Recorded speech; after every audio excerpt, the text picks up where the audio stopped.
জন বিশিষ্ট একলব্য আবাসিক বিদ্যালয়ের উদ্বোধন করেন মুখ্যমন্ত্রী ডক্টর মানিক সাহা। বৃহস্পতিবার দুপুরে উক্ত অনুষ্ঠানে উপস্থিত হন মুখ্যমন্ত্রী মানিক সাহা। তাছাড়া উপস্থিত ছিলেন জনজাতি কল্যাণ দপ্তরের মন্ত্রী বিকাশ দেববর্মা, বিধায়ক মানব দেববর্মা, প্রাক্তন বিধায়ক বীরেন্দ্র কিশোর দেববর্মা, জেলা শাসক ডাক্তার সিদ্ধার্থ শিব জয়সওয়াল সহ অন্যান্যরা। কি জানালেন এদিনের এই উদ্বোধনী অনুষ্ঠান থেকে মুখ্যমন্ত্রী মানিক সাহা, শোনাবো। পড়াশোনা করতে পারে তার জন্য সুপার 100 স্কিম আমরা চালু করেছি এবং এই বাজেটে আমরা সেই যে আর্থিক সংস্থান সেটা আমরা এখানে রেখেছি।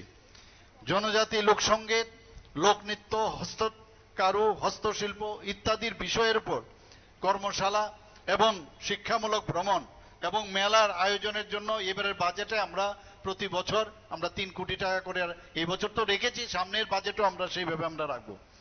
100 শয্যা বিশিষ্ট আরো নতুন 3টি এসটি হোস্টেল স্থাপন করা হবে এবং 50 শয্যা বিশিষ্ট 60টি নতুন যে এসটি হোস্টেল স্থাপন করা হবে।